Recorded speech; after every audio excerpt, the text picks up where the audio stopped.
Tanzania is the third African country I visited. Since I've been here a couple of times, I will highlight the places I went to in this video.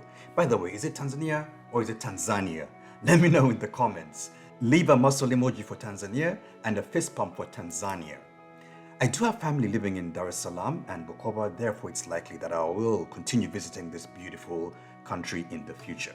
Alright, there are several international carriers that fly into Kilimanjaro Airport if you are going to be climbing the mountain or visiting the Serengeti National Park, while others also do fly to Dar es Salaam and of course to Zanzibar. Tanzania is a visa on arrival country for US citizens. This is such a positive.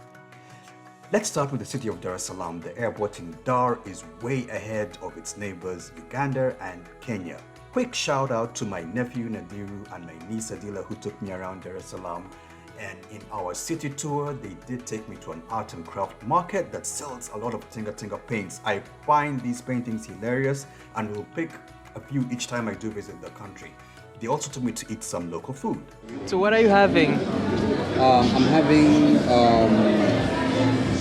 mbuzi, Which is goat meat, ugali, posho, and the goat meat is what is this? Beans. makange. It's called makange. The goat meat is cooked in a style called makange. Beans, some greens, and this is ugali. It's very nice. Are you enjoying yourself? Yeah. Where to stay in Dar es Salaam. So as you know, I pay for most of my accommodation and flights using points. Hyatt points from Chase Bank are one of the most valuable in the industry. So I stayed at the Hyatt Regency in Dar es Salaam for a mere 12,000 points a night. That would equate to roughly $120. I highly recommend this hotel. It had excellent rooms and customer service. I love the rooftop bar with its stunning views of the city. I'm at the rooftop at the Hyatt in Dar es Salaam. The rooftop on the 8th floor is called level 8. Thank you. What's your name? Nas? Thank you, Nas. Very good, very good. And of course, if you do not want to stay in a hotel, you can stay in an Airbnb. Personally, I just hate cooking, so I avoid staying in Airbnbs because I just don't want to deal with cooking in the morning. Alright, let's head to Zanzibar. If you go to Zanzibar, you can take the ferry or fly. Check out my video of my experience on the ferry. Choose the ferry if you are an adventurous traveler. It is something you really want to experience.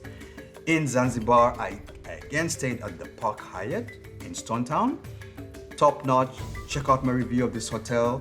Zanzibar has become very popular, especially in the US over the years. The party goers stay in Nungwi while the rest remain in Stone Town. There are so many things to do in Zanzibar. Please also check out my other video, my tour of Zanzibar earlier on. Let's talk about safaris. I believe everyone should go on a safari at least once in their lifetime, and Tanzania is one of the places to do that. I visited the Serengeti National Park with two friends and this was spectacular. On our way to the Serengeti, our first stop was in the massive Ngorongoro crater. In there, we visited a Maasai village and participated in a few dances with them. The drive to the Serengeti is long, but absolutely worth it. Also, if you want to watch animals during the Great Migration, please talk to your travel company about this. The animals are always on the move, and depending on what time of the year it is, most of them might not be in the Serengeti. So, have you been to Tanzania? What other places have you been to besides Dar es Salaam, Zanzibar, and on a safari? I would love to revisit this country one day and climb Mount Kilimanjaro. It's on my bucket list. Thanks for watching these videos and safe travels, everyone.